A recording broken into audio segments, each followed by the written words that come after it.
Hello, everybody. Welcome back to the For All Mankind podcast. We're the officially unofficial podcast for Apple TV's For All Mankind. I'm your host, A.Ron, and joining me this week, B. Michael. Say hi to everybody. Hello, everybody. B. Michael Krol is a writer and filmmaker living in Pasadena, California, with several degrees. He's once named one of 40 accountants under 40 to watch. Once wrote a sketch comedy show about Blink-182. When not writing or trying to get doomed to film projects off the ground, he spends most of his time goofing off and creating melancholy electronic music.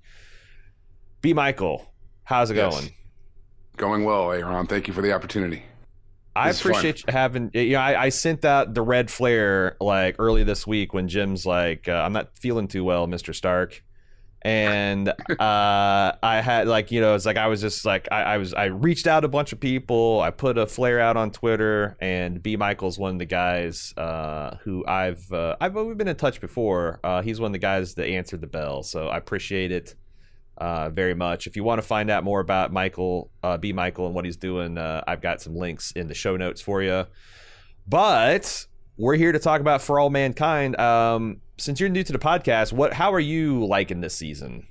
You know, I've heard a lot of bad things about the season. When I started doing some research, I knew I was going to be on the show. And I don't know. I sort of see the complaints, but I've really been enjoying the season. I mean, yeah, it's more soap opera-y, but that's just the nature of what happens when space becomes commercialized. You know, that's the whole point of the season, is that we now have blue-collar and white-collar workers existing, and you get any number of people in one place in one time, there's going to be soap opera and drama stuff, you know? It's like a workplace, not comedy, but it's a workplace drama now. And I think that's okay. What do you think about this episode in particular? I like this episode.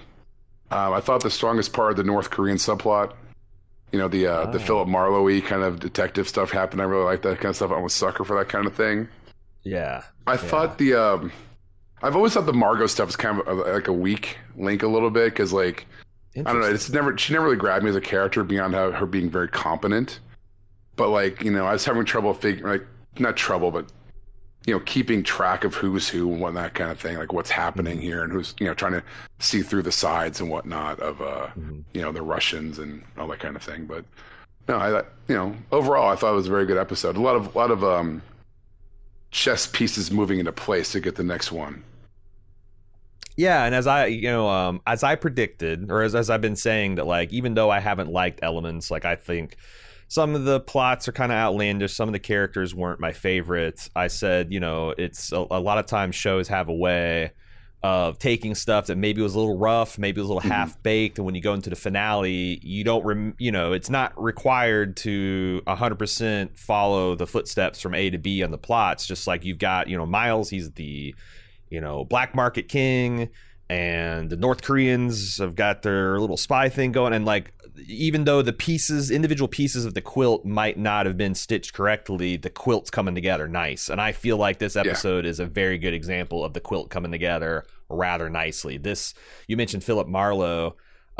This gave me a lot of like techno thriller vibes, you know, like Tom Clancy, where, you know, the audience has all the information, not all the factions do. They're making assumptions based on limited information, that no one accounts for, like random chance and happenstance and bad luck, and that stuff compounds. And I got really caught up in it, and to the extent like, and this has been the case for every damn season of For All Mankind. I go into at the end of the penultimate episode, I'm like, how in the hell are they going to wrap this up in a single episode? And they've never failed yet. So we might be in for like an hour. I haven't looked at the runtime of the final episode. It might be another one of those hour-and-a-half specials, but it's an hour 16 minutes. There you go. So we got a supersized episode. It's about 30 minutes longer than they've been averaging this season. But even still, it's like, golly, putting away all of the threads that they've currently got open and unstitched, and in the inimitable way they have of like casting the ball another 10 years into the future. I can't see how they're going to do it, but I'm excited to see how it does all come together.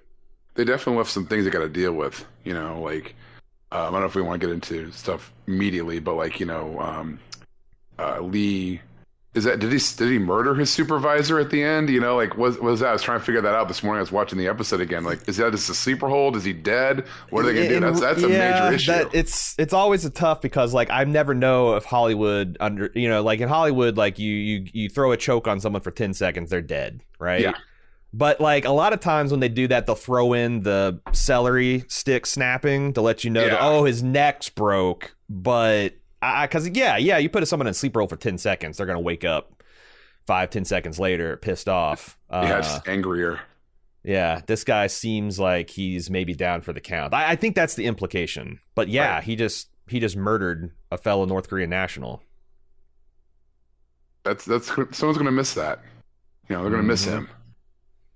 But also, it's like if you commit a big, I guess that's the other theme is if you commit a big enough crime, you know, all the sub crimes don't really matter. Like if you overthrow a government, no one cares that it's illegal. It's just you overthrow the government and you get the, you know, if you steal an asteroid worth $20 trillion and Earth can't do anything about it. I guess there's the minor drama of what happens to Lee's wife, you know, because she's still in danger. She's on Earth. He's on Mars. Yeah. I was just going to say, Aaron, that it only matters if you're successful, or it doesn't matter if you're successful. You have to, you shoot at the king, you can't miss. Yeah. Yeah. Yeah. And in space, not missing can look like a lot of different things. It could be Goldilocks skipping out of solar system. It could be Goldilocks smacking into Earth or Mars. Mm-hmm. And that's the thing, like I've kind of lost sight of that in the last few weeks and over the break, but the whole giant impact theory of what if they're playing this game of cosmic pool, what if they scratch the cue ball, you know, like and no one's really been so it makes me think that I'm crazy because no one once in this season has mentioned that as a potential stake. You know, it's all about the economic benefits and all that kind of stuff. So it's like, I don't think it's on the show's radar, but I can't help but think when you're moving asteroids around and trying to insert them into orbits where people are living on those planets, whoo boy. Yeah, no, I thought about that too, because like they're trying to get the asteroid to permanently orbit Mars. Well, because you guys mentioned this last episode, like who's doing all the calculations on the Mars end, right? In theory, all the math has to be done on Earth because of the supercomputers, all that kind of thing. Who's doing it on their end on Mars? And if they screw up, what happens if they do like hit Happy Valley, for instance? You know, something completely calamitous and dramatic like that. Yeah, and even if Dev has been able with the slide rules and pocket calculators on Mars, able to calculate the correct trans-Martian injection burn, what happens if Earth, desperate to regain control, you know, they need to burn, 2 extra minutes? What happens if NASA cuts that at 45 seconds?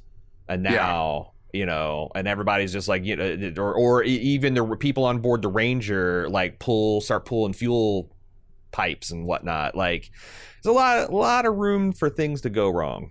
The one thing I will say is that this show has kind of tracked what you'd consider like the natural evolution of space. You know, first went to the moon, then went to Mars. So the next big frontier is asteroid mining.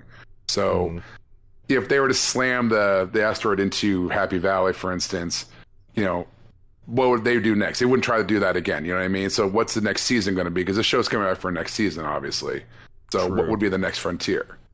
It's a good question because it does look like we're poised to essentially be doing Expanse, the prequel, by next season. You know, like we'll have belters, we'll have people working and living in zero gravity all the time. It's exciting, but that's the other thing is like Jim and I have mentioned several times, like we're not sure whether the theory of this show is going to be we're putting us on the path towards like Star Trek, where it's more utopian and, you know, high-minded, or if we're going to go down the path of the Expanse, where essentially we keep the same political, economic things on Earth going in space, and, you know, you continue these cycles of exploitation and domination and whatnot. And I don't know, because like I feel like the way it's going, like this episode, you have guys like Marv wringing his hands about like, oh, we got 6 billion people ready to be uplifted and a handful of malcontents are bringing it down. But that's human history, man. That's not Star Trek. That's not what something Picard would say. Well, Star Trek has always been aspirational. I think that realistically, we're probably looking at something like The Expanse. That's kind of the themes they've been playing with all season, you know, like blue collar versus the astronauts, you know, the whole like, you know, you know what I'm saying. So. Oh yeah, well Wallas versus the Beltalotas. Yeah, and the thing is that the wild card is Ron Moore, the former showrunner, the guy who kind of architected the show. He's an old Star Trek guy. Mhm. So what was he trying to do? Is he trying to suggest that if we keep working together in space that we'll figure things out faster? Or but that's the other thing, is like, in Star Trek's fictional history, they didn't go from like us to Star Trek. They went from us to eugenics wars, to World War III. It was messy. Yeah, they really fucked things up before things got better. So we'll see. Well, that's a happy note to start on. Yeah, well, that's for all mankind. Are we ready to get into the episode? Let's do it. All right. Brazil is this episode's name, and we join. It's been about a month, Dev says, and their operative Sam on board the Ranger hasn't managed to install Dev and Ed's rogue discriminator module. Mm-hmm. And they're beginning to sweat until Sam manages to make her move with just 48 hours to spare. Yeah, I was a little... I sort of liked how they did this, but like, she's been on the Ranger a month. This is an opportunity she has to dump some water into the vent. You know what I mean? Rang a little false on that one. Yeah, that's the thing. It's like when she finally, them making it out to be like, if this was just resumption from last episode where she's like, oh God, I'm looking for my spot. Okay, I'll squirt this bottle of water in there. It would have played better. But the month, it's like, but I think they should. This is another thing where I don't think the writers maybe had as much time to polish this as I would hope, because it seemed like the easy fix would be for them to be like, well, we don't want to short out the like there's this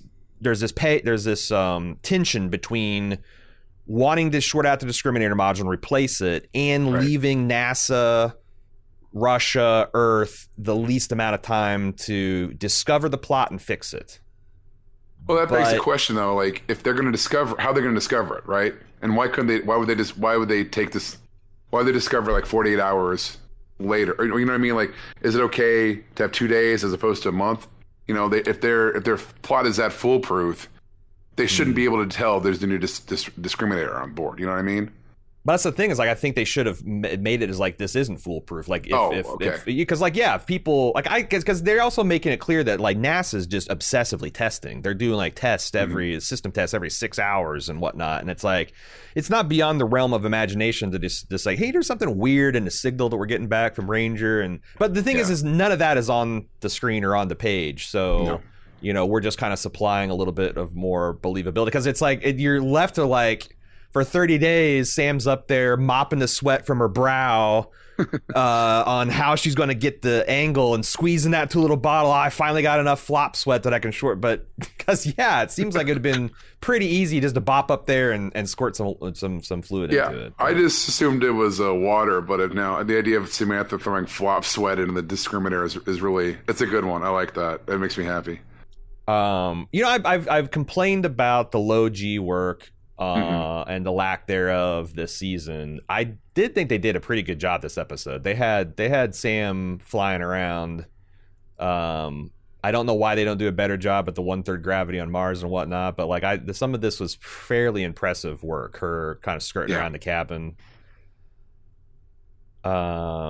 But yeah, we also have this the Ranger techs do discover the shorted out discriminator. Sam helpfully offers to go get one out of her private store and swap it. I thought that they do a lot of things to increase the tension this episode. I really like that POV shot of the grate.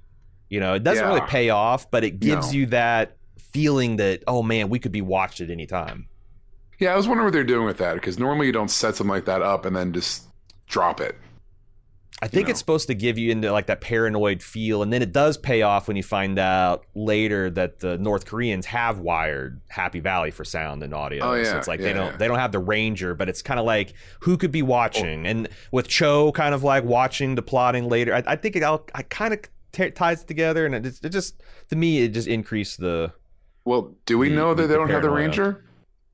How do they get the rest of the base? Yeah, you're right. We don't know. I didn't see any feeds of the Ranger, but then again, I wasn't really looking. I was, when he's doing the elevator sleuthing, I was kind of locked in on the elevator. So you're right. They've kind of already got the they already kind of got their hooks into the conspiracy, so that might be putting a hat on a hat, but still, right? We don't know. But they could. After last season, I will never count out North Korea.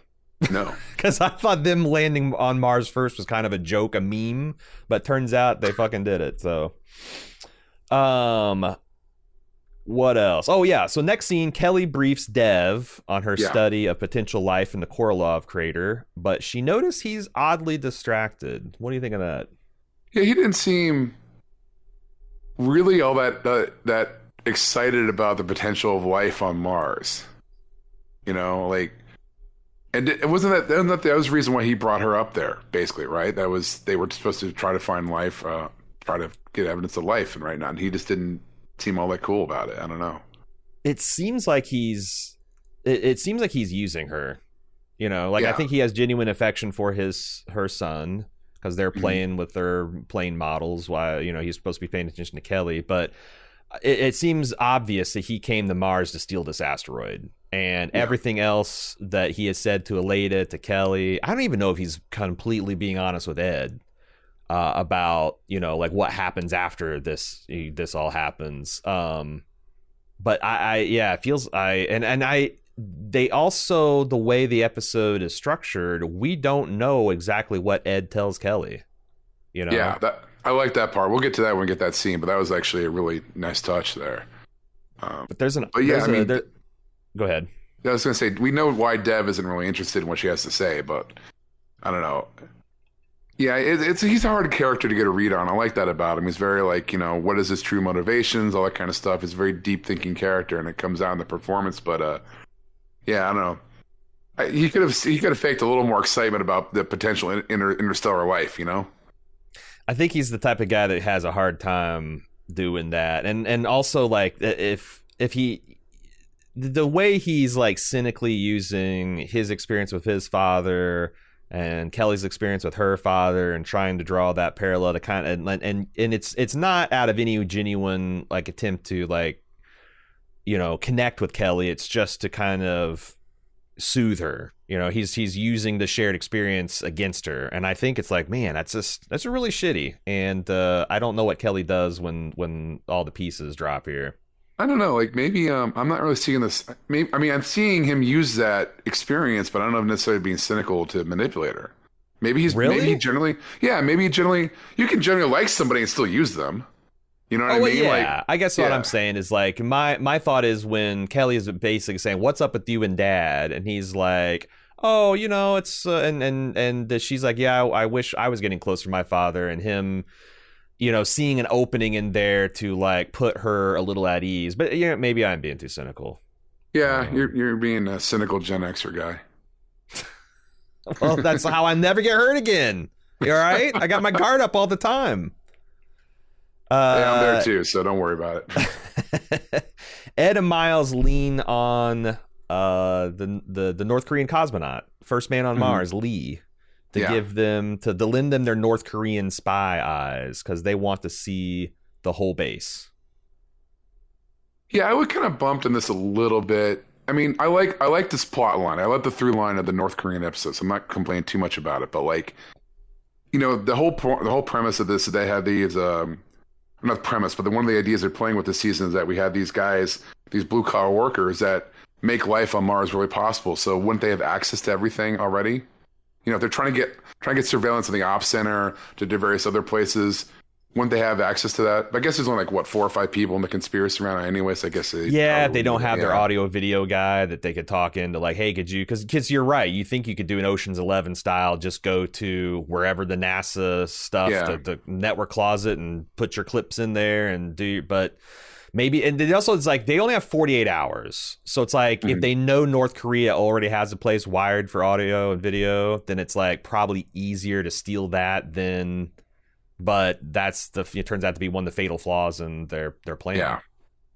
Yeah. It's funny because it's not just one fatal flaw. There's like, this is like the best kind of techno thriller. There's like 3 or 4 loose threads that different people are starting to pull at. And it's like, are they going to be able to pull the threads, in time, or is it going to be like, like last season when Karen realizes the bomb plot, but is literally seconds before it's about to explode? I'm curious. They got a lot of Rube Goldberg type machinations going on here, and that's why they all started falling apart. But I like that. So it is like I still am. I still can't keep thinking that this whole plot makes Lee seem stupid. The idea that they're going to sneak his wife in a cargo transport from North Korea. They got to get from North Korea to America, onto the flight, out to Mars. It's like, I wish that when they came clean to them about the plan, that Ed and Dev and Miles essentially said, look, here's the deal. You help us on this, we'll be the kings of Mars. We can name our demands. Mm-hmm. Like, getting your wife up here will be as easy as asking for a dozen eggs, Yeah, that's a strong motivation, but I also think that I don't think it's stupid as much as it's hopeful. Like, this is his one shot at getting her out. But yeah, you're right that your suggestion is much stronger. But I don't necessarily know if the way they did it makes him seem stupid. I think he's just hopeful. Like, hey, if I do this, these guys do have power. They are next to the Helios guy. If we can do this, because they said in the beginning, like, we have a plan to get her out of North Korea. It's getting up here is more complicated. Yeah, I just wonder, like, because I always think, if it would be one thing if this is like a North Korean kind of like the blue collar worker, but this is one of their cosmonauts. I feel like he would understand. Like, he'd be like, okay, I want to know what your plan is. But I think the reason that they're being a little opaque there is because there is no real, that if they outline any possible plan, it would seem ridiculous. So they're just like, it's a plan, and Lee probably knows about it, but I don't know. This is just me being a negative Nelly. Probably should nip that in the bud. So yeah, I guess things seem to be coming together. They got Lee's help. They got spies in the control room, and they confirm that the discriminator has been replaced and they have control. Mm-hmm. I did love that they had the old school modem sound for the handshake protocol between the Ranger and Mars. Like, it's just okay. We got our 14.4 modems connected now. We're all good. That's a good Easter egg for people who used to do AOL and all that kind of stuff and BBSs back in the day. I like that too. That was fun.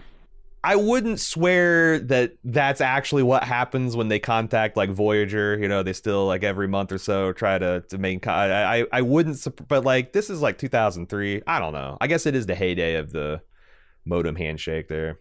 Wouldn't it suck if next episode someone tries the phone while they're talking to the discriminator and knocks it off? That'd be hilarious. Mom, I'm trying to steal an asteroid. Get off the phone. Yeah.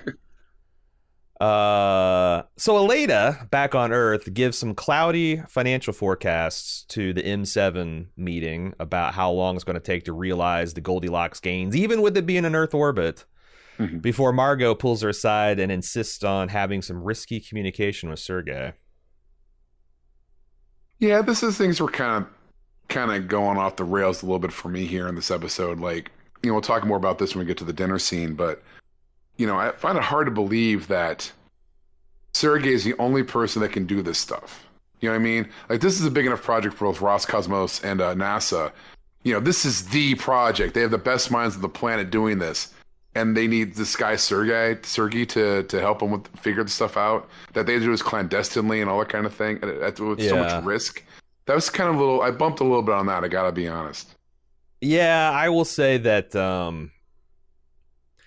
everything that they said about Margot at the start of the season about how long she's been out of the game and how her technology and her skills are out of date has to go double for Sergei, who's been teaching high school physics for the last 8 years, Yeah. He's had less involvement. He hasn't been keeping up with what's going. So I agree, but I interpret that as like this is more about Margot wanting to connect with Sergei. She doesn't need him, but she wants to connect to him. And, well, then why does Aleda go along with it though? Yeah, I mean? That's a good question because Aleda feels obligated towards. But I don't know. You're right, and it's also ludicrously dangerous. The idea that Sergei can meet with at Aleda's house just because he parked 3 blocks away and cut through a neighbor's yard. I mean, what? 4 blocks. 4 blocks. This is teenager logic for sneaking out of your house to go see your girlfriend at 1 a.m, right? Yeah. It's cool, babe. I parked down the street and I cut through the neighbor's yard. No one this is not what you do when you're trying to outsmart a professional spy organization who is got it's like got hungry eyes on you. Yeah, both KGB and America are watching this woman, and like that's the other thing. Like they just let her go out to dinner and they don't bring anyone inside. I thought that was some bullshit too. That they don't like. Maybe I don't know. I guess he came there hours before. But it's again. I think this is a little bit of a stretch. Yeah. But what, like as Aleda says, what part of the plan isn't? So the North Korean station chief back on Happy Valley notices something odd about their spy equipment. His monitors are all staticky, and finds out that there's a piece of NASA gear, labeled NASA gear, on the back of this thing, and he angrily confronts the good Danny about it, demanding her open an investigation immediately. Okay, I am not completely up on digital video technology, right? I have a TV, it's hooked into my Sonos ARC system, and I love it. It's great. But I've kind of labored under the idea that if it's digital, you don't get those kind of like staticky analog looking effects, right? Like this is all digital. It's being transmitted digitally. It's being beamed out digitally. Why are we getting these static effects on the monitors? All right, what do you think about that? I mean, am I being too nitpicky here?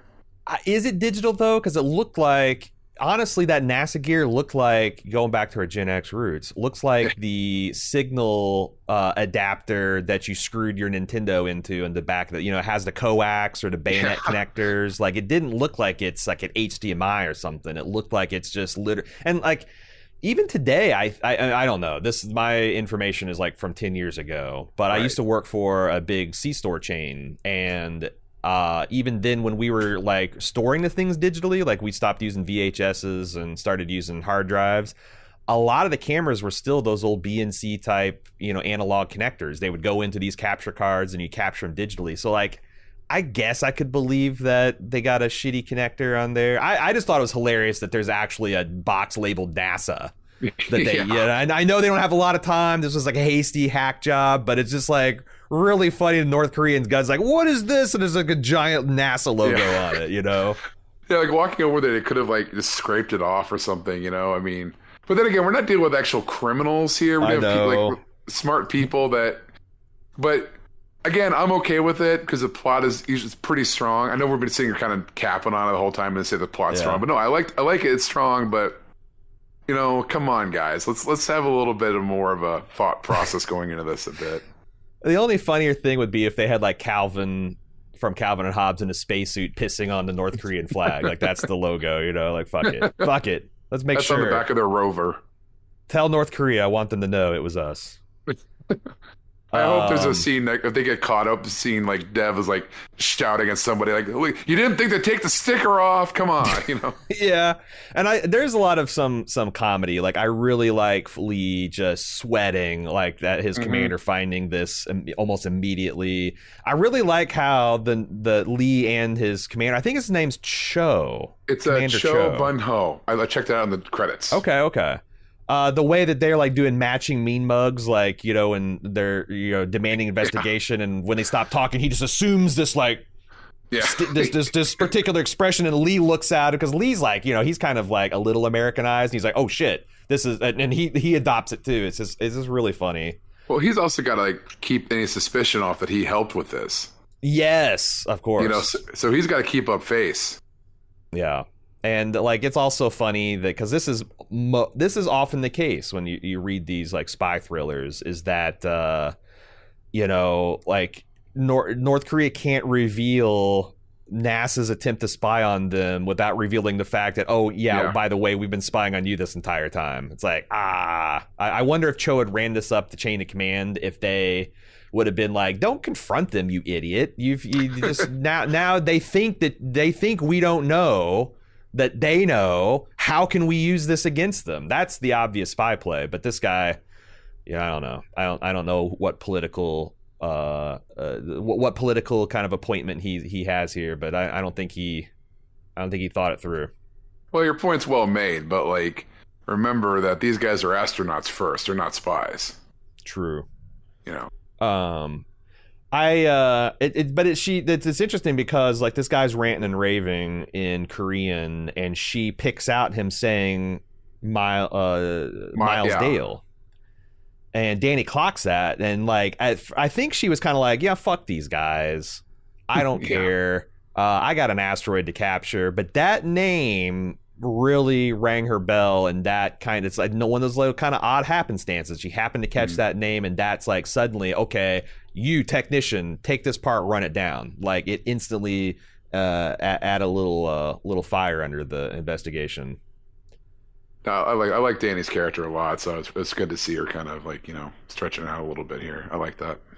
And they're also informing. This is the first time I think that they're informing us that, because Danny and Lee have a little bit of a conversation. It's the first time the show's telling us that essentially after Goldilocks is captured, Danny's planning to be wheels up and back on Earth.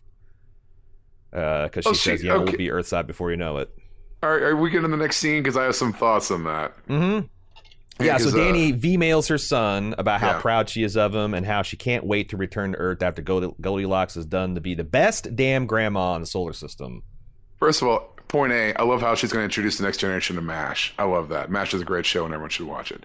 B, she's dead. She's a dead woman walking, because you don't send a message like that to your son. I have it bold. Is this a scene of doom? Because absolutely. Damn it. This is the cop saying he's 2 weeks from retirement. Yep. You don't start making plans with your kids like this and then walk out unscathed. I will say that the only hope I have, because honestly, good Danny dying, I kind of got like a little weepy in this scene because she is a beautiful character and these are beautiful sentiments to express. But the only sliver of hope I've got is like, I thought they were really coding Ed to die last season, and he pulled out this miraculous recovery, got Kelly to orbit, managed to just thread the engines just right to avoid death. I hope they pull out that for Danny, because like, man, I just don't really, it'd be a huge blow. It'd be a huge blow to see Danielle die. She doesn't seem like she's a tragic character, Like Ed kind of feels like a tragic character a little bit. Danny doesn't. She's hyper competent. She knows what she's doing. She's been great in the show. I don't know. I was the whole time I was watching this, thinking like, the asteroid slamming into Happy Valley, and last thing we see is like Danny there and all sorts of flames going up around her.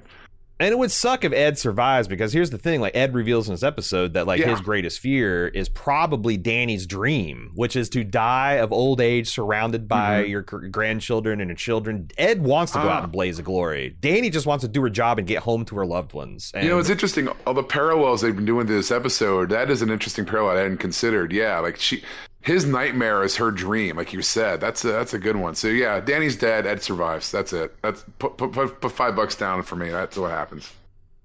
I have to talk about the Star Trek angle here. Yes, because Danielle says that I know you hate it, but I'm going to do my damnedest to turn my granddaughter into a huge Trekkie. And she says I'm going to start her with the series, all 3 of them. Yeah, now, I thought you might pick up on that. 1995 was when Voyager premiered. Are they saying that Voyager, like they just have the old series TNG and Deep Space Nine, and is this the better timeline where Voyager never existed? All right, I'm not a Trekkier, but I will say this in defense of Voyager: it has the best theme song of any of the Treks ever. So, cut it, Talitha. I got a bad host here with bad opinions. I said theme song. It's a great theme song. The original one's pretty great. Better than I was going to say. The old series and TNG. Better than that. That's okay. Deep TNG, Space Nine. No. Okay. TNG. Okay. Can we agree on one thing, A.Ron? The Enterprise theme sucked. What? Okay. Yes. What the hell? Rod Stewart singing Star Trek. What are they thinking? That was. I stopped watching that show just because of the music, honestly. I think that's the first Trek that I didn't make it through a whole season. I made it through 2 seasons of Voyager before I'm like, yeah, I'm graduated high school now and I'm doing other things. But like Enterprise, I think I made it through 2 episodes. I'm like, what is this? So hey, and again, I don't mean to offend anyone that likes Voyager, and that's part of being a Trekker. Is busting each other's balls. So if Voyager and Enterprise is your favorite, you're wrong, but I still love you. I'm more of a Star Wars guy, so Voyager fans can just bite it, I guess. Now we're going intra-family disputes. It could get a little dicey when you go there, but I'll make sure I post B. Michael's socials. You can get at him. It was really nice meeting everybody. I gotta go. Bye. So Aleda invites Sergei and Margot to a little covert collaboration over dinner at her house. Again, this is the horny teenager plot of don't worry, babe, I snuck out and it's fine.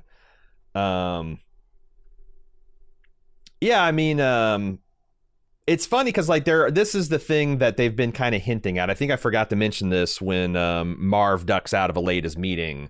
Right. It's clear to everyone except for maybe Aleda that stealing the Earth, effectively stealing the asteroid from Mars, is going to end the Mars program, and they really lay it out bold here. Yeah. I thought it was an interesting revelation that. I think they're hinting that Margot gave Sergei the plans to the fusion drive just so that Mars would be a competition, because they both knew that if the United States pulled out a significant lead and Russia couldn't keep up, that United States would get bored and stop. Yeah, and that's kind of what parallels what happened in real life. I mean, we haven't gone back to the moon because there's nothing there. And we're only going back now because China's trying, some would say. Yeah, so I think it's a good point they make, and it is kind of a shame you're into space, but I don't know. I didn't necessarily have an issue with that, or not necessarily an issue. But one thing I was taking from this scene is just kind of the machinations of this conspiracy. Who's doing what? How are we doing these calculations? How are we making all this math happen? Because we got these guys on the dinner table and their little hand drawn notes and whatnot. And I buy that. You kind of you do your own notes, but again, going back to my earlier point. This guy, how is he singularly so brilliant that he's essential to this plan? That they would risk everything to bring him here, to go to dinner and talk about this stuff, to do what? That's to figure something else out other people can't figure out, but the smartest people in the space program? I don't know. You're right. It's a horny teenager thing. It doesn't make a lot of sense. You start pulling on threads, that's the only way. That's the only angle it makes sense. It doesn't make he is not vital to the translunar injection orbits. He's vital to getting Margot's lady parts rumbling for the first time in a decade. He's going to hit her with the Duke Ellington. He's going to hit her with the Big Mac. She's going to be thinking about. And it's the other thing is a little cynical is that Sergei, I think, is just going to leave his wife. You're fake Margot. Wife? You're fake Margot in Iowa, and you're okay when I didn't have real Margot, but, brand name Margot's back, and it's the great value Margot is going to be left. We're going to go to Brazil, okay? It's kind of shitty. It is. It's really shitty. It really is shitty. And, they established the time as a month. Sergei just up and left as in Iowa, right? Yeah, I think so. Yeah, I got an email about that. Yeah, I got up and left Iowa, and where is his wife? I mean, I understand you can't do everything on a show. You only have 10 episodes, but yeah. I just get this pressure, oh, okay, see you later, and she does nothing. He walked out of his high school job, went left instead of right, and then that's the last time. He's a missing person. She's weeping in her Iowan home, wondering what the hell happened to her dashing Russian husband. It's, yeah. I don't know why did they give him a wife? I would have much rather. I would have feel microscopically better about this if we just never saw his wife. Why? Yeah, he's just been pining for Margot this entire time as the love of his life, the only person he was simpatico with, his peer and equal, and he just never found another one. But turns out he was slumming with shitty Margot, and now he's going to break someone's heart. Why would we call her shitty Margot? I'm sure she's a lovely person, man. You're right.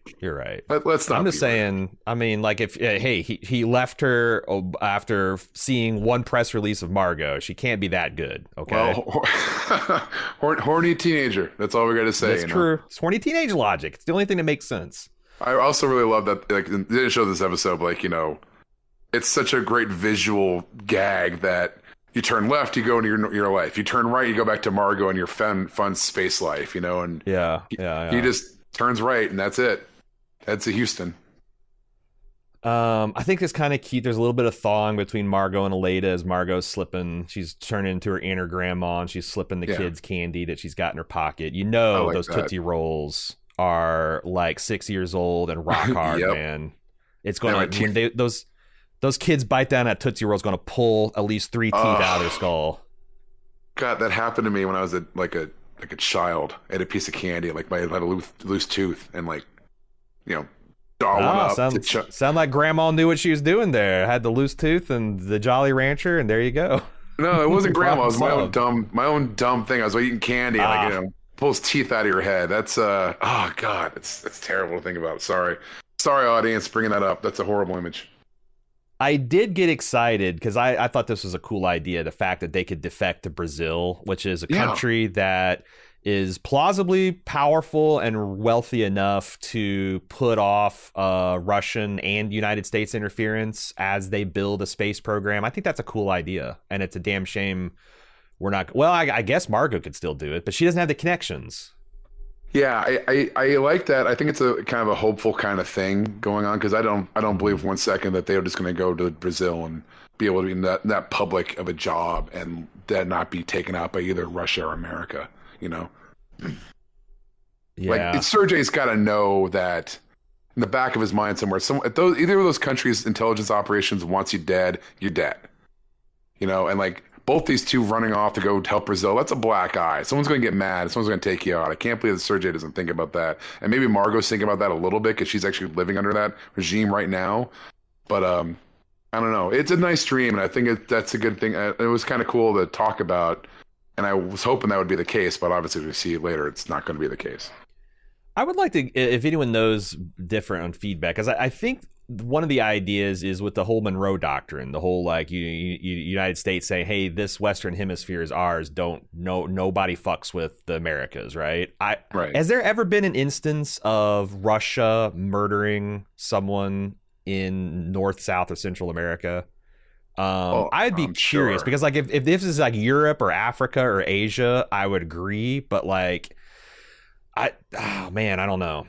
But you've also got two rogue citizens. They're not like, would America care if someone took Margot out? I know they wouldn't give a shit about Sergei. The only reason they did that is because of Margot.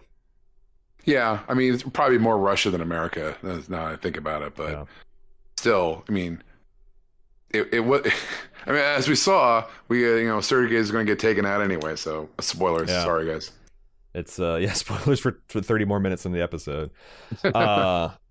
Yeah, but again, I think it's maybe horny teenage logic, like 17. Hey, let's run away. Let's away from this Vegas. Place. And yeah, I got a little bit of money saved from McDonald's, and you've got we can live on love. Let's cash out our college fund and live off love. So Danny calls up the Wet Bandit here on Earth and briefs him about all the missing communication and computer equipment. He says, "Hey, don't look at me. It must have been Harry." Yeah, I don't know. This is just kind of like catching important people up with what the audience already knows, right? Yeah, exposition dump. Nothing really to go on here. And then we see a scene of the North Korean commander keeping a watchful eye over the base. He's hunting for Miles, and he notices some elevator shenanigans. Yeah, I love this scene. This is great. It was well put together. It was like, showing exactly what's going on. I have to admit, though, the first time I saw it, I wasn't sure if he's like watching like old footage. I thought maybe he was going over old surveillance footage to see who got into their section.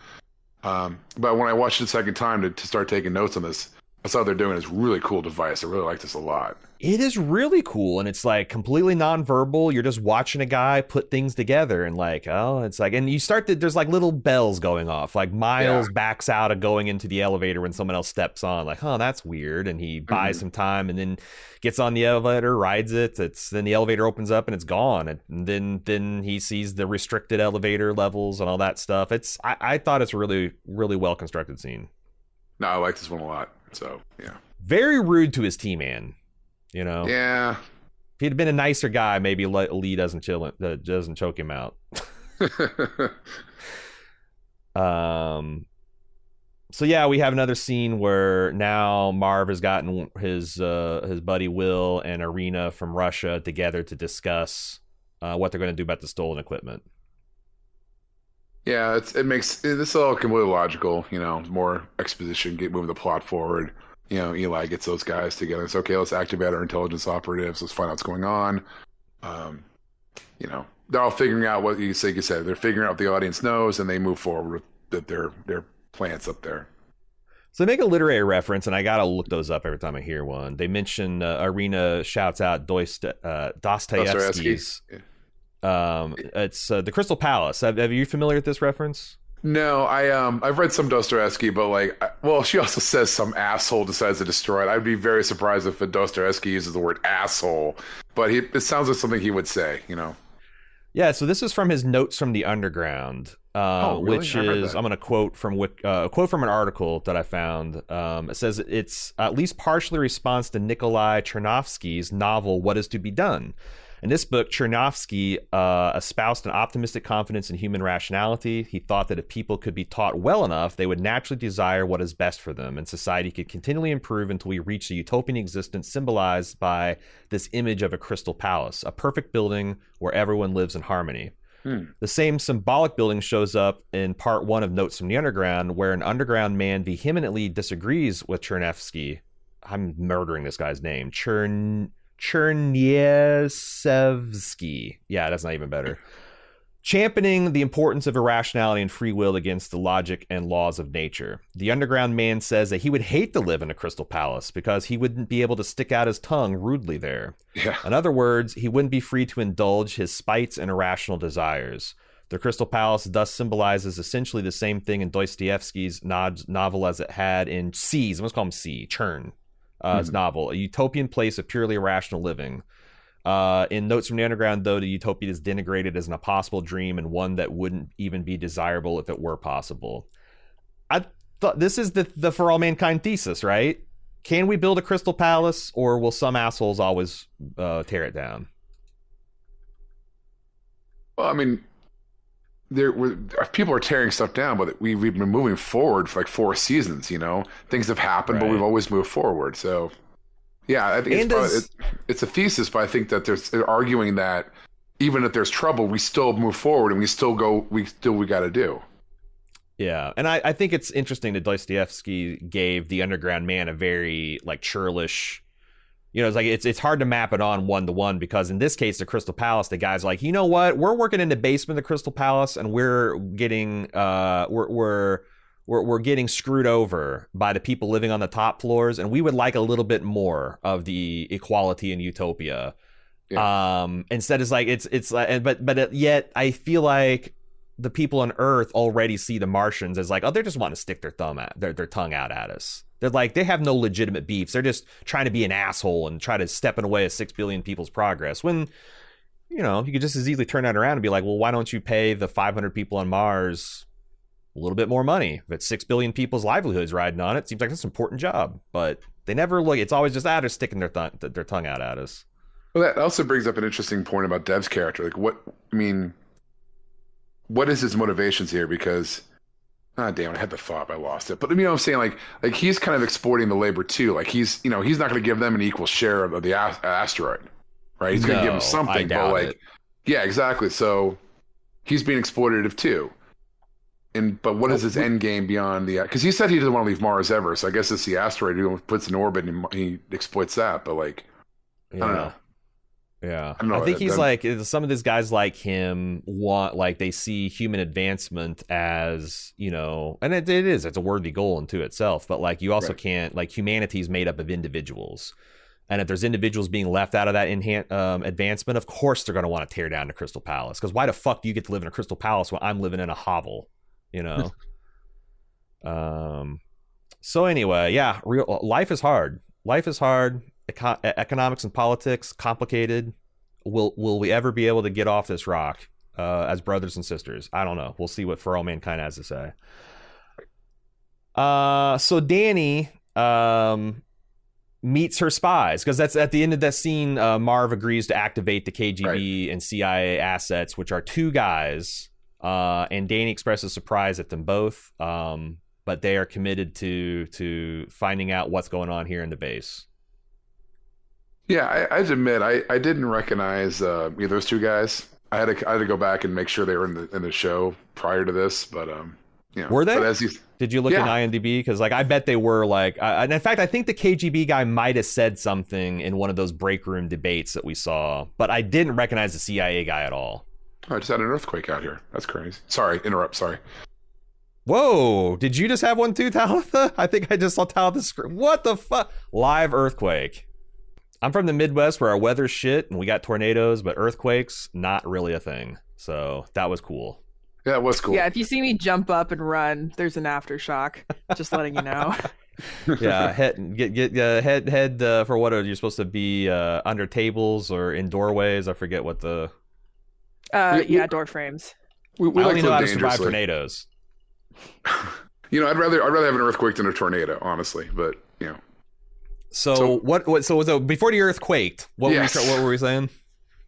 I honestly I completely forgot. Can we roll back to tape? This is a good fucking podcast. We made the earth move, baby. Yeah. I That gotta doesn't have happen B when back. Jim's your co-host. That's true. You might have some questionable Star Trek opinions, but you know what? You got us there. So thanks, B. You're quite welcome.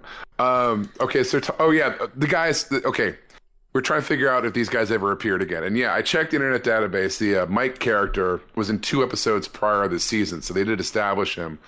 I'd be really curious to see actually what he does because I don't know. I don't recall him at all. The Russian guy, I think maybe you're right. I think he showed up in the meeting with Dev. I think he might have been visible in that one, but yeah, I didn't really recall any of these 2 characters at all. I thought it was funny how, she's like, oh, KGB and CIA working together, huh? And they're like, well, it's like the Apollo Soyuz kind of, we're ready to put our differences aside for the sake of patriotism. Kind of makes you happy, doesn't it? It puts a tear to your eye. It really does. It really does. And then the Miles connection gets made. She puts him on the Miles Davis, which kind of their eyes click, and that's bad news for Miles, turns out. And it's interesting that, like, here's spycraft in a nutshell. Like, this KGB spy knows there's a black market. He knows who's running it. He knows all this information, but they're not going to say anything because then they'd reveal that they know, right? It's like, we're just going to keep this in our back pocket. Yeah, and use it and keep it till you need it. So Kelly goes to her father Ed's quarters to find out where he's at, and she's kind of going over his pictures. She sees a picture of Kelly and Ed holding her over Christmas as a baby. When Ed comes in, and she demands to know, why are you lying to me? And Ed is a little forthcoming.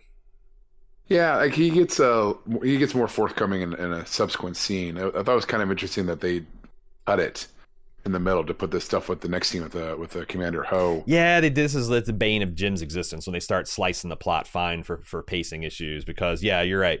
The meat of this happens next scene. The North Korean commander examines the elevator and he sees some telltale scratches on a control panel.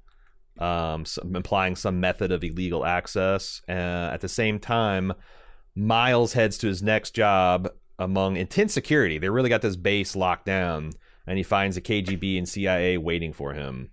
Asking for an interview.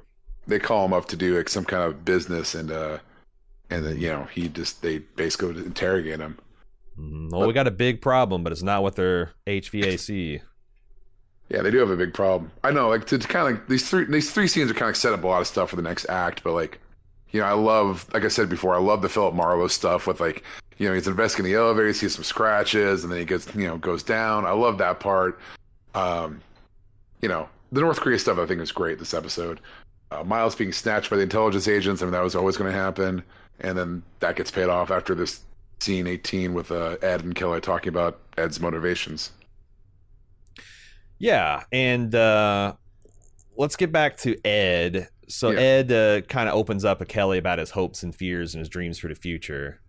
And I love it because at the end she's like, well, that's great, but what the fuck are you doing? Like, as I was watching the scene, I kind of fell under its spell. And I'm like, wow, he's really opening up, and they're sharing this emotional. And after they kind of dry their eyes and she hugs him, she's like, okay, now what's really going on? And he's like, fuck. I haven't told. I've been this vulnerable. I haven't even said nothing. I thought that was great. No, I love this scene too, and like just for all reasons you're talking about, because it adds in a dimension to Ed's character. I mean, he's that. He starts off in season 1 as like the Top Gun kind of like space guy, and he's like the masculine. He's like really tall, broad shoulders, and Ed Baldwin. I mean, that sounds like a hero's name, doesn't it? Ed Baldwin, right? It's got that kind of like very strong. Yeah, very strong name. And then he just opens up to his kids and says, look, I'm afraid of dying. And not only am I afraid of dying, the way I'm probably going to die if I get off this base is like everyone else, just eventually disintegrating and degenerating until I'm just nothing. I can't do that. And so he wants to stay on Mars. And then and you're right. And she's like, okay, that's great. What are you doing up here? And then he kind of gets a little bit of a look and they cut right there. Then I love that button. That was a great scene.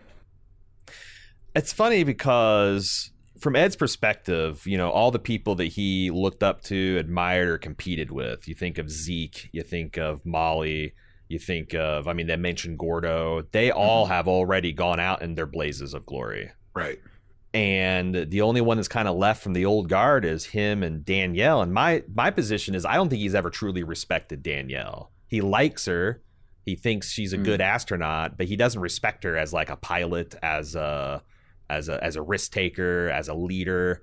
So all the people that he's kind of measured up to are all dead and gone, and they are like in Valhalla. They all died with their boots on, and now he's got the shakes, and he's like really worried that he'll, like, you know, Gordo's old man who was this grizzled Marine, not afraid of anything, and he ends up dying alone in a nursing home, shitting his pants. Like, that is, I mean, honestly, that's terrifying. I don't think you have to be.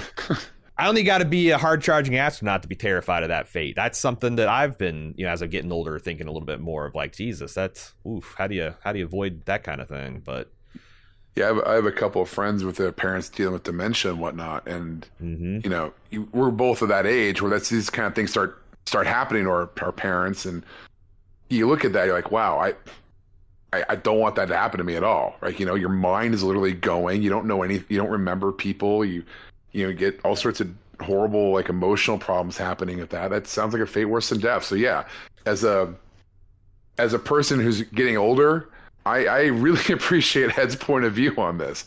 I don't know if it would cause me to go up to want to stay on Mars, because I'm afraid of flying, and B, that would suck to not have, like, live off Earth. But you know what I mean? Like, I don't know what I was trying to say there, but basically, yeah, I get it. And I think I buy his motivation. I love that he's talking to Kelly about it and being open about it.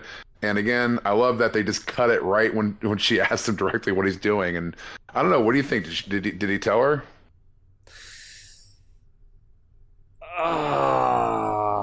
Does Ed Baldwin level with his daughter about the theft of a $10 trillion asteroid in a moment of emotional vulnerability? Yeah, I'm gonna say no, but they definitely got me, like, with his emotionality and the look at his face and how he's like, shit, I can't get out of this. I'm either gonna have to double down and tell the big lie, or I'm gonna have to come clean, and then who knows what's gonna happen. Boy, they engineer so well that it's very, like, 50-50, but I kind of think that no, he probably didn't.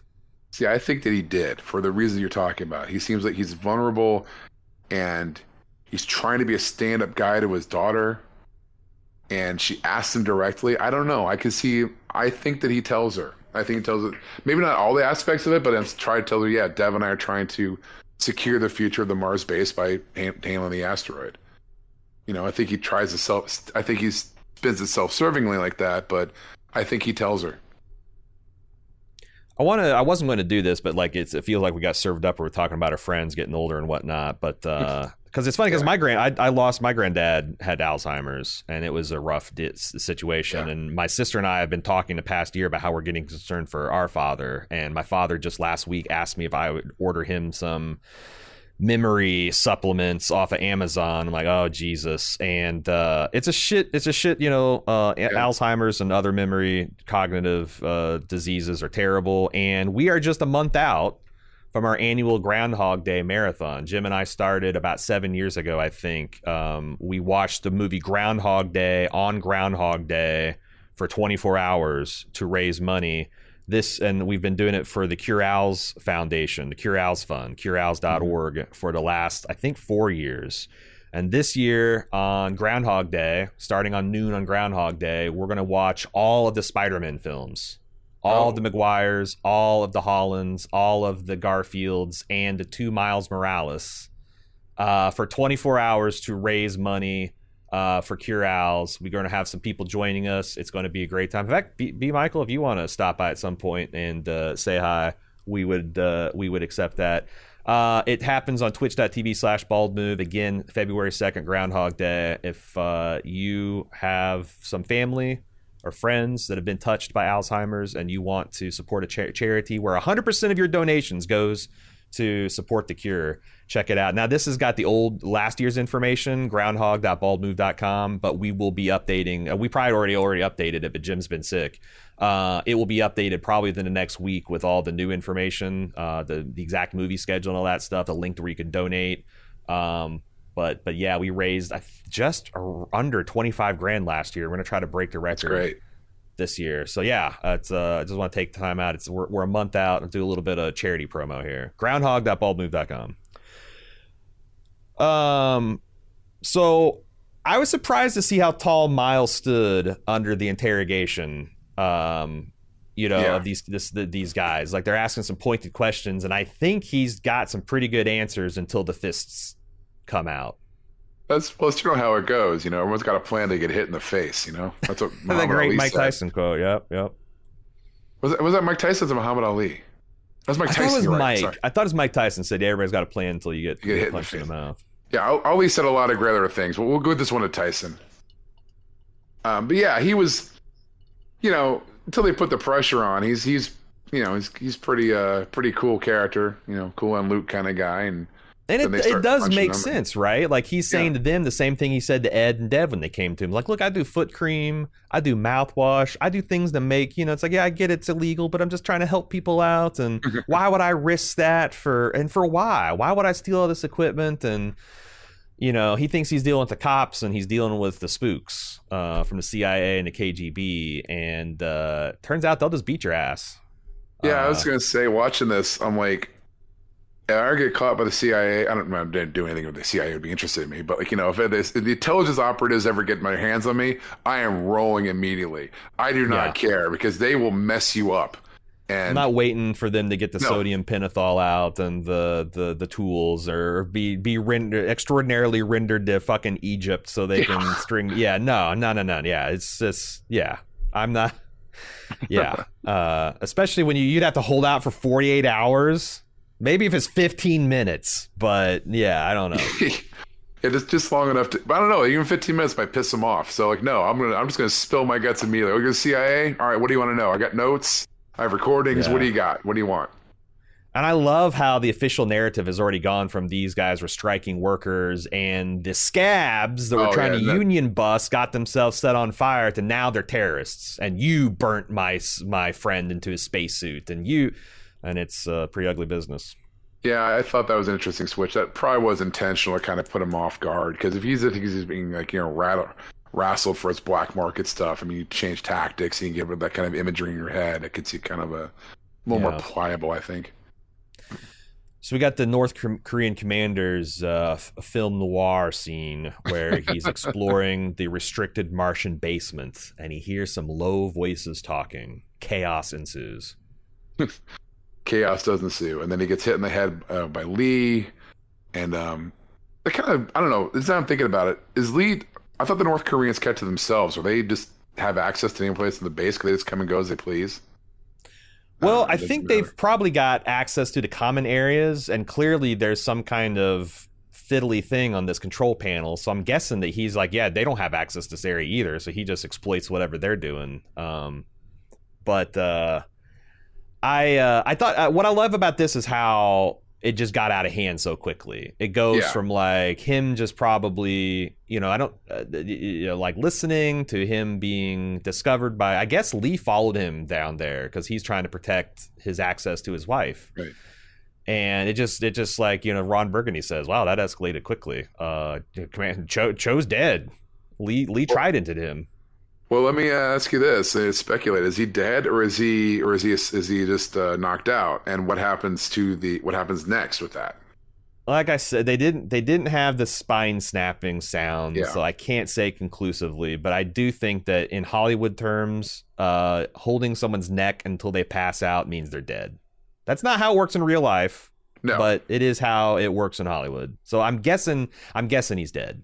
I don't know what the only reason, I guess, to keep Cho alive is to, I guess, add an extra complication because they have to have this guy hostage while they're trying to steal the asteroid, but him being dead's a pretty big complication. It is being dead is a big complication, but it's easier to deal with. You just throw them out the airlock or something. True, but now you got the whole North Korean wing wondering where the hell their commanders go, and they're gonna. It's just another. It's more pressure and scrutiny that this pirate operation doesn't need, right? Absolutely. That's why I'm leaning towards he's alive, because then you got to keep him on ice while you're trying to do all the. It is slightly more interesting, yeah. And you've got this guy's kind of trying, because that's the other thing is like keeping a human being captive in like an ad hoc way is surprisingly difficult. We're very smart monkeys. We got opposable thumbs. We can undo knots. We can. I was in trouble with it. I'm kidding. we can appeal to our fellow monkeys for the sympathy, and that kind of works. There's a lot of psychology. It's hard. You have to have big concrete and steel facilities to store human beings in any kind of reliable way, and they still escape. Even really good broadband. True.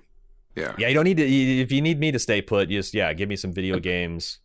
Order me some pizza. I'll chill out for 48 hours, no problem. We'll keep Commander Ho on ice with some Battlestar Galactica Blu-rays and some pizza. Danny can start him on MASH and Star Trek. So I'm saying, man. Well, MASH will do it.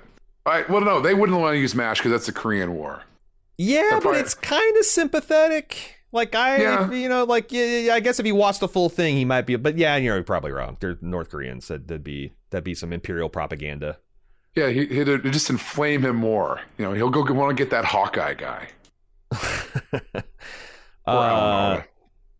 So we're in the final stretch here, and Sergei retires to his motel room with some takeout McDonald's, and he's going to have a virtual date with Margot, who's retiring to her hotel room to enjoy a ketchup sandwich. Oh my God! I'm glad you noticed the amount of ketchup. She's like, well, they gave me a mini bottle, so I guess I can use it all. Holy hell! Like you guys were saying last episode, those hamburgers look nasty, and I don't know that much ketchup's going to fix it. It might probably make it worse, Yeah, I think that I understand Margot because if all she's had is like. Pierogi and borscht for 8 years, then any hamburger is going to taste like heaven. But Sergei, what the hell's your excuse? You've been living in Iowa. You know? They have beef corn there. Capital of the world. Exactly. Lots of it.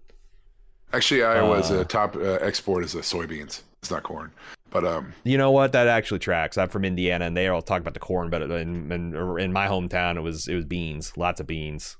But here's the thing, though. Getting a little nitpicky here, but you don't put ketchup on a Big Mac, right? Fast food burgers are single autonomous units. You just eat them as is. Yes, they're a unit of food. They don't need embellishing. They don't need implements. They're like almost, especially like Big Macs are a little messier, but like the whole charm of a McDonald's sandwich, like their hamburgers, is they're sealed. You essentially just pull it out, eat it in the car, and you're not gonna get shit all over you. Like a burrito of hamburgers. I was gonna say, as a Californian, I'd really hate if my last meal was a Big Mac. It had to be In-N-Out burger. You know what I mean? Like I'll get shot in the head by a Soviet operative if I can have some In-N-Out burger right before. But he never got to eat the burger either. Before it takes a bite, bullet to the head. You fucking West Coast people with your In-N-Outs. I'm so jealous. I'd put up with the earthquakes just to get In-N-Out because it's every time I go. Sometime, man. Every we'll go time I go. In-N-Out. I do. Every time I was delighted. I was in Salt Lake City this year for travel. I was delighted that they had an In-N-Out next to the airport. I'm like, oh my God, this is an unexpected. The Mormons are doing something right. They got In-N-Out. A lot of people in Texas say Whataburger is the case, but no, it's In-N-Out. No, Sorry, they're wrong. No, Whataburger wrong. Is just bullshit. White Castle. Or is that Crystal Burger? I get confused, but I've had both Crystal and Whataburger. It is I'm not jealous of any. The only fast food chain I'm jealous of not having in the Midwest is In-N-Out. See, we differ on Star Trek, but we agree on In-N-Out. There you go. We brought it back, A.Ron. But okay, so on a serious note about this, I was a little. This actually is a little nitpicky, I think, but it does kind of bother me. The angle of the bullet in Sergei's head is like right on his temple, right? Mm-hmm. So where did this guy come from? You know what I mean? Yeah. Like The Sopranos, when they blow Tony's head off, the dude's from behind, so we get that, right? But this is right on the side. So did he not have peripheral vision? I mean, a Big Mac is good. It's not that good. The only thing I can think of is they got the Duke Ellington blaring, because that's the other thing. How the hell that was Margot. Up? That wasn't him. He was. I thought they were both listening. I thought that was the whole idea, that they're having like a virtual date. So, but if this goes triple, what I'm about to say. Even with Duke, like I can barely. This is not a hotel room that opens up into a quiet a hallway. This is a motel. Right. It opens up into the fucking outdoors. How the hell Sergei wasn't aware of someone opening up his door? Unless the guy was in the bathroom. Maybe the guy had gotten there. So, okay, he's there first, and he comes up from behind and takes the pistol. I don't know. I guess I can... It's certainly not the biggest pill I've had to swallow on this season. No. It just kind of bothered me when I was watching again. Yeah. Do you think that they were foreshadowing his brains getting blown out by all the ketchup that Margot is using? Is that the reason she used all that ketchup, because it mirrored the amount of brain material that got splattered over that lamp? I mean, that's a pretty nasty reason. Or that's kind of nasty. I don't know if I want to think about it, but maybe. A thought occurred to me too, like, but because my blood's basically ketchup, so I mean that makes sense, right? They got the oranges, like in Godfather. Godfather's got the oranges. They got their mini Heinz ketchup bottles. Oh my god, that was such an absurd amount of ketchup on that burger. Anyway, my takeaway aside from ketchup is this is what happens when you stay to Days Inn, man. Like, come on. The Hamptons just down the road. Yeah, it's $100 more, Sergei. But what? You're about to run. You're about to run to Brazil with your dream woman. What the heck? You never. I didn't stay at motels for this various reason. Like, I've seen too many movies where bad stuff happens in motels. I'm always like, a hotel with a lobby and like, doors. Always and whatnot. I almost feel like it's like, what am I with? Because like I kind of wanted to belabor the point, but like honestly, because I imagine people like, well, how did they try? It's like I have no questions. Like they have been so sloppy and so careless that this actually just made perfect sense. I actually went back and looked at this as Margot's KGB handler because I thought maybe it was kind of similar. It wasn't, but yeah, they've been so messy. Like how. Yeah. I don't know. It makes me wonder what's going to happen to Margot. I mean, do you think she gets out of the season alive, or do you think the KGB takes her out? The thing is, does this show have the balls to completely clean out the old guard? Because or maybe they're setting things up with Ed where he will be the old man. He will be the survivor. He will be the 80-year-old geriatric guy that is dying in a nursing home. Shit, maybe. But like, if they do kill Danny and Margot, who's left? Like, I mean, Aleda, I guess, but she was just a little like she was just a seed to be planted to be harvested in season 2. Like, it seems crazy to clean out everybody. Like, you have no one from season 1 that had a big part left in the series if you kill all of them. So it's like, and also, what would the point of Margot dying? Because like to me, the point of Margot is being forced to deal with her existence. But that's that's a narrative point. It's not like a factual one. I was gonna say, what are their contract? What are their contract information? Like who's up true. again? I mean, it's going into year 5. Maybe it's going to be expensive to sign Rin Schmidt and Kinnaman and Chris Marshall. The asteroid's going to slam at Happy Valley. It's going to take them all out. God. And then a piece flies maybe off Margot. I don't think they kill all 3. I think you can kill Danny or Ed or Margot, and Margot thematically probably makes the most sense. But my heart says I hope Danielle makes it out. My storyteller training tells me that it's going to be Danny and Ed and Margot to make it out. But here's to your point though, something, man. It's like this is supposed to be a 7th season show, right? So we're on season 5 next. They do about 10 years each season. Much longer does Ed have anyway? Yeah, no, you're 100% right. I know me and Jim have joked about like maybe they'll have a medical advance and that he can be like, in the first. You remember in the first episode of TNG that they had what's heavily implied to be Admiral McCoy. Yeah, and he's like 145 years old and he looks like a Ferengi and he's busting Data's chops and talking about being afraid of the teleporter. I could almost see a guy like Ed living on Mars with advanced medical, but like, yeah, I mean, with 7 seasons, they're going to have to rip off the Band-Aid. But I'm just saying, like, who carries forward the torch next year? Because I don't give a shit. I mean, if I don't give a shit about Miles, I like Aleda. Aleda's that's a pillar you can build on. I like Yeah. Will. I liked Will, the gay astronaut from last season, but he's kind of been very background. They haven't really developed him. Kelly, Dev, is that what we're going to build the new show around? I could see Dev. I could see, by extension, Kelly. Aleda. Is it Aleda? Am I pronouncing her name wrong? Aleda? I think it's Aleda. Aleda, yeah. I'm terrible with names. But Aleda, I can see that too. She kind of moves into the Margot, space position that she occupied in a couple seasons. They've been positioning her for that for a while, yeah. Yeah.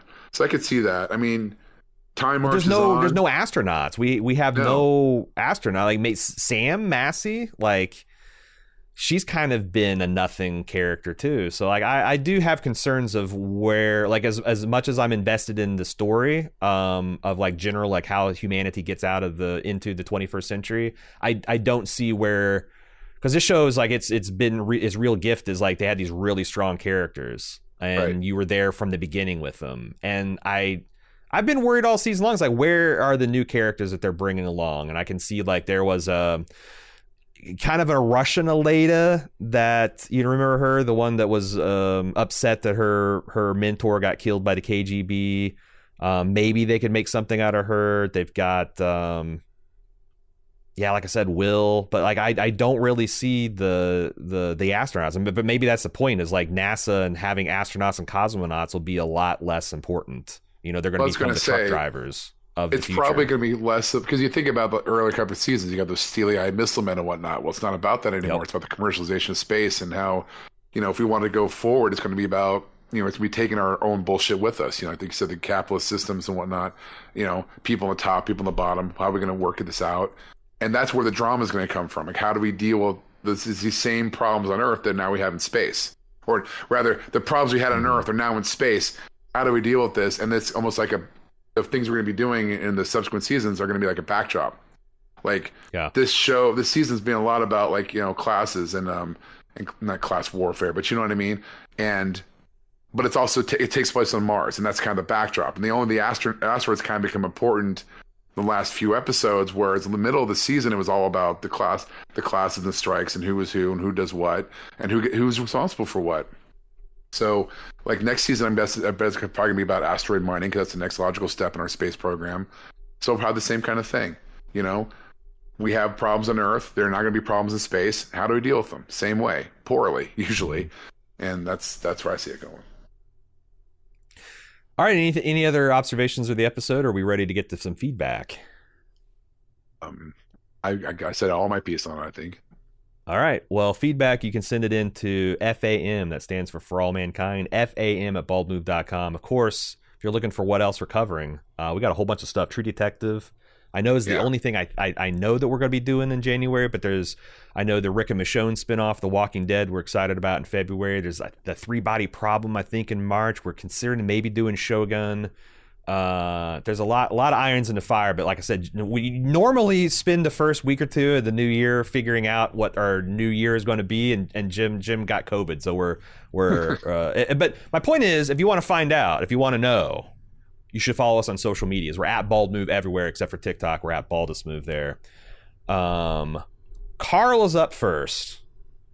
Says, in episode 6, when Margot tried to defend herself for defecting, Aleda responded by talking about all the people who were at their posts during the bombing. And it was a great scene. You guys interpreted this as Aleda pointed out how Margot walked off when other people stuck with it. I felt like Aleda was more directly putting their deaths on Margot. Is it possible that Aleda thinks the Russians somehow planned the bombing so they could disappear Margot without questions? And if so, is she right? Was Russia behind the bombing, or at least aware of it? During all the Jimmy stuff last season, I only saw domestic terrorists on screen, but some of the things I read about the Cold War, CIA, and KGB involvement in domestic organizations make it seem plausible. Some of the recently declassified stuff between Lee Harvey Oswald's various groups, for example, show a very fuzzy line between dissidents and government agencies. Without the bombing, I don't understand the plan for defection. If Margot had just disappeared out of the Johnson Space Center in the middle of the Martian baby crisis, it would have presumably been international news. Having Margaret Reynolds appear in a bakery in Moscow a few weeks later couldn't have worked, right? So I got a surprising amount of email over the break of people making, there's like 4 or 5 people making the same point. Was Johnson Space Center a Russian plot, or did they know about the plot and use it as cover to abduct Margot? Do you have any gut feelings about that, B. Michael? I think that's probably the latter, what you're saying. I think if anything, if they were aware of it, they didn't care. You know, I like the plot about what they're saying about domestic terrorists and whatnot, because we do have domestic terrorists in America. They do bomb things, especially government buildings. And so I don't think that the USSR was involved in that particular plot, because it was a bunch of angry, like, young adults. But I think if they knew anything about it, they probably didn't care to stop it. And I don't know, as it used for cover for Margot, people disappear all the time. So that's right. That because here's the my take on this is same with every kind of broad conspiracy theory is where's the evidence? Do you think the CIA faked some big explosion in Russia when they got Sergei, or did they just get him out and Russia's like, fuck, where'd Sergei go? I think it's the latter. But if you're a Russian watching For All Mankind and want to think, I bet CIA did this or that, I think I don't know. Because it definitely is plausible that it could happen. But I feel like even in real life, you can pull off a conspiracy in the short term, but over a 10-year period of time, no fucking shot does not all the dirty laundry eventually trickle out and come out. So I would have to see more evidence. I think it's more plausible the Russians had information about the bombing and they maybe scheduled it to take advantage. But man, the timing. Did they know? Because this was a cell phone bomb that the guy triggered manually. They has some really fucking tight timing if it was intentional. You know what I mean? And timing out of their control, by the way. Yeah, so I don't think the Russians were involved. I think if anything, if the most they probably was they knew about and just didn't figure they could use it to their advantage. All right, next up is Eric, who's a resident NASA guy. He says, I know a little something about the DART mission because I was at the launch. See attached photo. This stud took a picture of himself in front of his fucking rocket.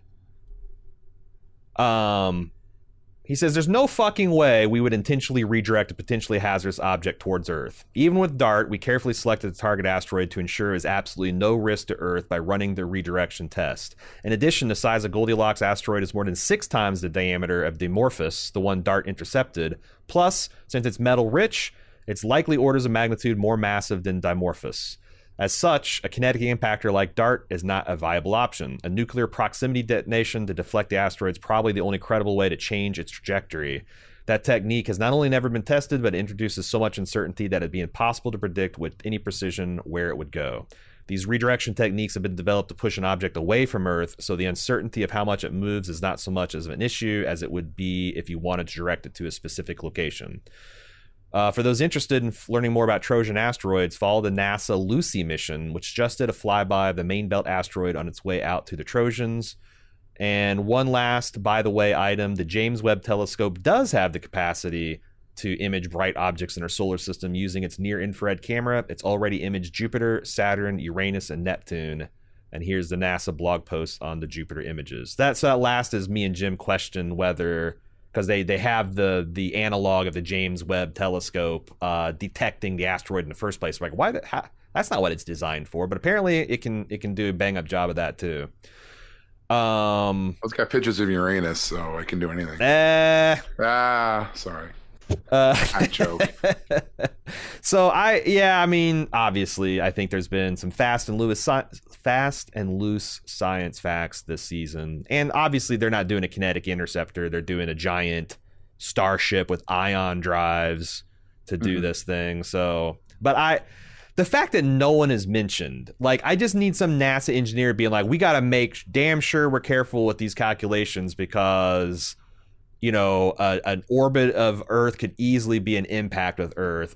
Because it's almost like they don't even think about it, and that's what's wild to me. Yeah, while you're reading the letter, it says picture in my mind of everything going wrong and the asteroid hitting Earth through its extinction level event, and all they have now is a Mars colony, and that's the show from now on. Dude, I mean, that would be interesting. That would be a baller move on behalf of Mr. Moore. It's exterminate all of humanity except what's on Mars. I actually looked it up early on, and I think this asteroid would not exactly be a planet killer. It's more of like what you would call a continent killer. You know, like it would, like if it landed in North America, it would devastate the entire. But like the other side of the Earth would be quote unquote, you know, after 6 months of nuclear winter or so, be fine. It would be interesting to have like a very weakened Earth and a Mars colony, and now suddenly they're on even, because that's like, you guys might be onto something, because the whole point of this show is two sides in a conflict, unless they're at rough parity, things stagnate and decline. And, you know, you have to have crisis situations to give humanity, show humanity at their best. So maybe whacking Earth, taking out half its population and severely weakening it and putting it on par with Mars is an interesting way for the story to go forward. They can't do that. They're not doing that, but... You don't think so? They're not... Okay. I mean, I'm skeptical. Pretty ballsy. But I'm also the guy, I think I'm one of the first guys that said, hey, what if? So maybe I'm a little bit more sympathetic to it. That'd be hilarious, though. Like the end of episode 10 is like, you know, Earth's devastated and Dev's in his office like, oops, maybe we shouldn't have done that. Andy said, so latest initial proposed investing $2 trillion today for $20 trillion in 40 years is idiotic. It corresponds to about a 6% rate of return for something massively risky and complex. That's worse than just investing in a stock market index fund. Maybe she's an engineer that doesn't know shit about investing, but I mean, you'd hope Dev would know better. I guess it's a moot point since they're tugging the asteroid to Earth, but still so dumb. I can see why Helios Board was not a fan of Dev.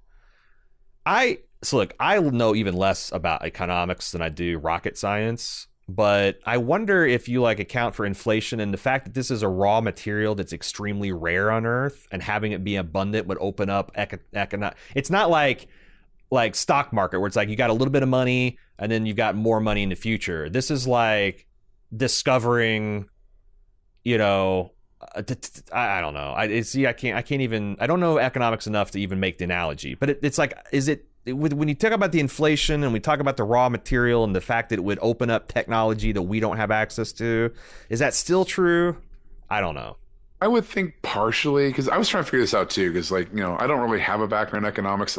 I know a little bit enough to get me into fights on the internet, but like, wouldn't demand, when you have all sorts of new raw material come in, demand would, or supply would be so great that the prices would drop, which means you would have even less of a return on your investment, because now it's common, right? Iridium is expensive and valuable because it's rare, but if it's not rare anymore, well, how valuable is it?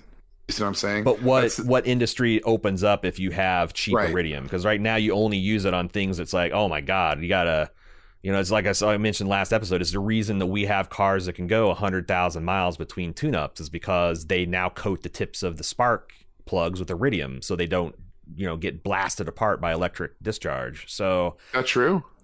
It's hard. It's like, you know, space costs a lot of money, but you get Tang and Velcro out of it. And where would we be without, you know, it's like, I don't know how to make those arguments, but I thought the show was pretty realistic about Earth being like, yeah, 40 trillion and 40 or 10 trillion in 40 years. Fuck that. Yeah, that was realistic. Yeah. Maurice. Oh, yeah, I'm sorry. Did you have something else? I was going to say Hollywood writers. I mean, I love them. I know a bunch of them. They don't know anything about finance and economics either. That's why they're Hollywood writers and not work in the stock market. You know, right. No offense to my boys out there, but, you know. But, yeah, you're right. The return on the investment argument is actually correct from what I understand. Maurice, regarding crossing the picket line, says, in regards to the strike, I think, given the magnitude of what they're doing and where they are, I think it's criminal. I'm all for workers' rights, but, we're talking about an asteroid that could potentially make or break humanity. This is not widget building manufacturing plant in the middle of nowhere, name a state. Let's take that first, because I have a take. What's your take, B? On whether or not whether it's appropriate for them to be striking? Yes. I absolutely agree. Are they right to stand in the way of 6 billion people progressing? What other leverage do they have? The whole point of a strike is to create as much pain as possible on the party you're trying to negotiate with, so that they negotiate more favorable terms to you. That's what we saw the writers and actors strike out in Hollywood here earlier this year, right? Yeah. These guys have no leverage, really none. They're on a planet that's far away from home, and they really have no control over what they're doing. So the best time to strike is when they have that kind of leverage with the asteroid program happening. So I would get parties to the table, get them to make deals, and get things going, because it's imperative for this thing to happen. So management has to cooperate on some degree. Yeah, I like the instance like this, turn the telescope or the microscope in the other direction and be like, what right does Helios and Russia and America have to stiff these workers when there's so much advancement to be made? Like, you could pay these guys 10 times what they're making now, and they would all be over the moon. You could probably just double their salary, quadruple their salary. They would be over the moon and instantly go gleefully to work, even though they're still being ripped off. Yeah. Because if they kept the asteroid for themselves, they're talking about 1 billion more times than they're going to be making over their lifetimes, right? So they're still getting fucked, but they would be happy to do it. So why don't they just do that? Why do they send astronauts crawling through tunnels to set themselves on fire rather than pay these 500 workers another couple $100,000? That's why that's the morality that I see. But I understand not everyone sees it that way, which is why we have all the problems we do. But like, I just don't understand how you can't just turn who's really got the power, you know? It'd be one thing if they're asking for, I think that's something that Dev made. Like, it'd be one thing if they're asking for something impossible, like they wanted unicorns and we're going to blow up the world unless we get unicorns. Right. They're wanting more money and better benefits. So give it to them. And then Earth can progress. Yeah. So, no, I agree with you. You and I are simpatico on this front. Yeah. Maurice also wants to know if the show's being renewed. I want to see where this all goes. I think I would be shocked if Apple cans this, because they do have a commitment to, especially it seems like their science fiction stuff, but I haven't heard any confirmations, and we probably won't get one until after the season. So let's just cross our fingers and hope. Maybe that's it. Maybe it's maybe Ronald Moore's done. He's going to destroy the Earth, put everyone on Mars, and that's it. Wipe his hands clean. Fred K says, what would be easier than mining the asteroid in Earth orbit what would be easier than mining the asteroid in Earth orbit or in Mars orbit? Crashing it into Mars and mining into the ground. That would give the image of the guy in a spacesuit with a pickaxe more relevance too. So this is, you already mentioned this. This is another popular theory that we'll be dealing with in feedback. The idea that you're going to crash the asteroid into Mars, that this is the ultimate cynical play by Dev, that he's going to crash it into Mars and reap all the profits, fuck your orbital mining. Because that's the thing. It's unclear to me how Mars would exploit the asteroid without Earth's help. And they would have to create an entirely different infrastructure.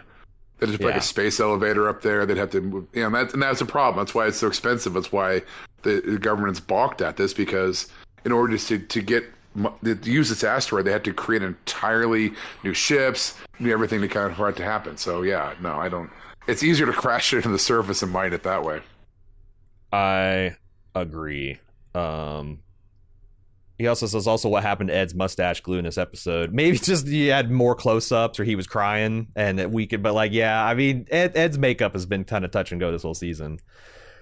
Alex from San Diego had similar thoughts to Fred. He says, I feel this sudden heel turn by Dev regarding the stealing the asteroid is masking his true plan. I think he's done the calculations and added more time to the burn that would be needed. I think he intends to crash it into Mars to prevent any remote chance that M7 gets their hands on it. Where, you might ask? Into the crater, where Kelly's doing her research. Not only would the crater localize the iridium, but the crater rim could serve as a wide base of operations, as there is water at the site. The writers have set this up perfectly, establishing the crater is more than 6,000 kilometers from Happy Valley. Next week, we get the heist with the impact, and the finale shows Kelly and her team trying to escape the fallout. It's interesting, too. Holy shit. That would be dark from Kelly's perspective. Also, I was going to say, because they might have discovered life, and then Dev exterminates life. Just to enrich himself? Yeah.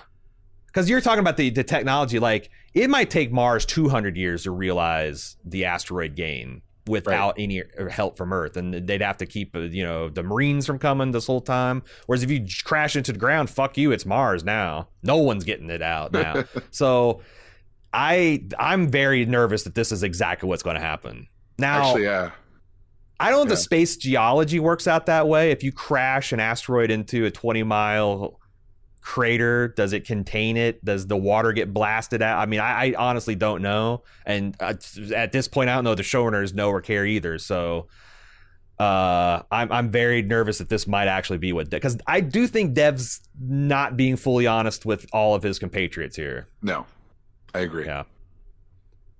Yeah, that's interesting. Okay, sorry, go on. We'll move on. That's just an interesting idea.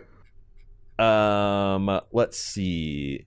A Wookiee says, listening to your coverage of episode 8, you mentioned the writers and actors strike and how odd it was to have the strike break so easily in your show and being done so sloppily. Being as this airing now, doesn't that mean that this was all written and filmed prior to the actors and writers strike?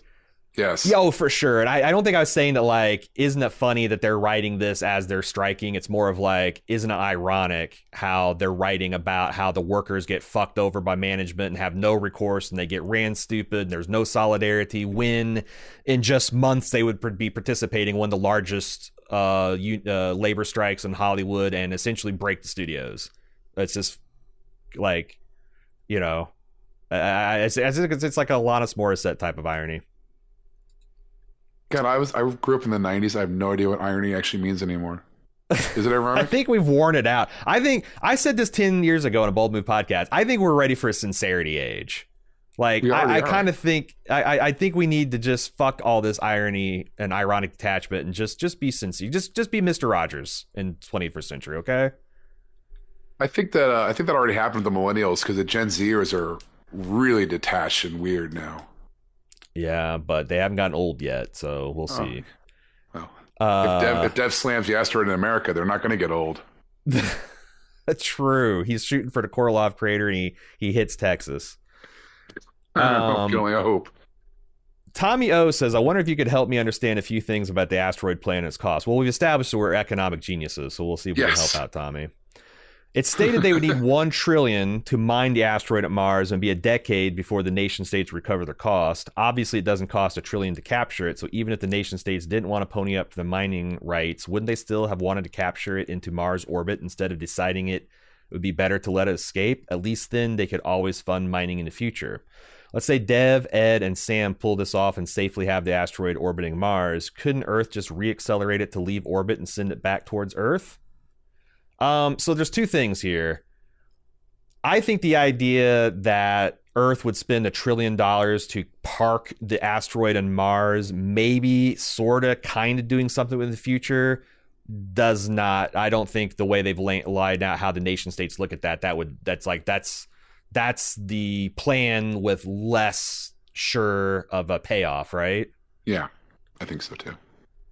And then as far as, like, I do think you're onto something about parking it in the Mars orbit. They could always just unpark it, but they're also implying that this is kind of a unique, kind of like the Voyager mission, the grand tour of the solar system that they took in the 80s. That was a once in a generation opportunity to do that, because the Delta V required to visit all those planets without the complicated slingshot systems that they used to actually out accelerate the first Voyager program. Those alignment of planets wasn't going to happen for another 100 years or so.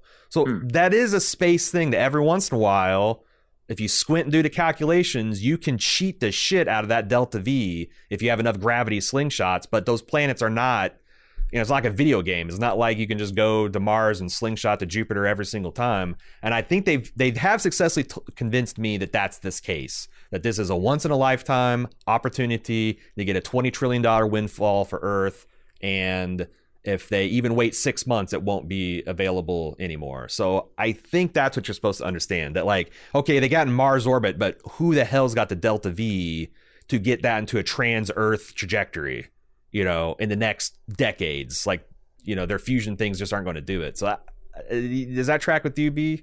Yeah, I think a little bit, but one thing that does kind of put a bit of a burr in my saddle about this is that, what is the end game here, right? Like, I think I can buy what you're saying, that if they get into our Mars atmosphere, Earth is just going to accept it because probably they're moving it again is expensive and maybe not be able to do it for technical reasons. But I mean, what do they do then? You know what I mean? Like, I don't know. I just don't see, like, everyone just kind of like, oh, Dev, you got us now with their guess we'll have to mine the asteroid on Mars. Like, I don't know. It might be too big of a big answer for this question, but yeah, I probably going to your point. I think it probably can. I buy that this is a once in a generation chance to get this to happen, and that's okay. Yeah, and like I said, they could.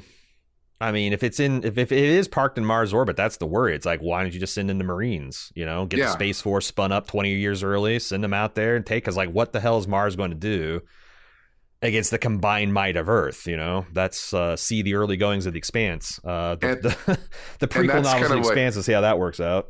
And I was going to say, and that kind of like, I think might lead some credence to the idea that this thing crashes.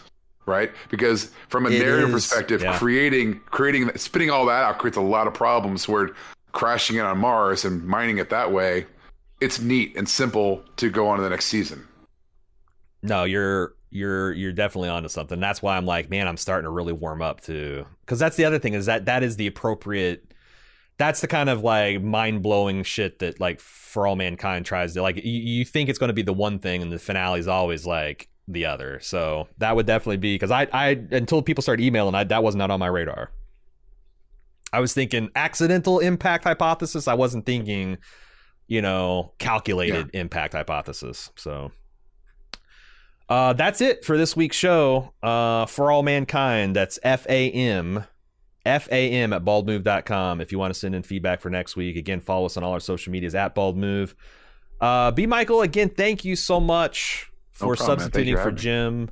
Do you got anything you want to shout out in terms of? I definitely will link your socials and anything else you want in show notes. But if you got I think you said that in typical LA fashion, you're between projects right now. Yeah, that's what they're saying. That's what they say out here. I'm between projects, so no, so nothing really to shout out. I'm just like happy to be here. Like I said, I think the only real thing qualified me to be on this podcast. You and I argued about Die Hard being a Christmas movie on Twitter. So, true. But you also had like you've done a lot of like NFL podcasting. Yeah, I did that. I'm being funny. Yeah. So yeah. He's I think you got a great voice. You got to get behind the microphone again. Oh, thank you, sir. I'm recovering from a cold. Oh, is that the husk? That's performance enhancing disease is what you're doing. Yeah, I'll be trying to get my Tom Waits voice happening now for the rest of like, oh no, A.Ron told me I had a great voice. I'm going to start screaming every morning to kind of get it like this again. Yeah, you got to do 30 minutes of screaming into a pillow to get into the shape. I'll just join an AC/DC cover band. Yeah, it's bad. Well, again, thanks, B. Appreciate it. Had a great time, and maybe we'll work together soon, or hopefully again in the future. Yeah. All right, we'll see you next week on For All Mankind. Until then, I'm A.Ron. I'm not. Say goodbye, everybody.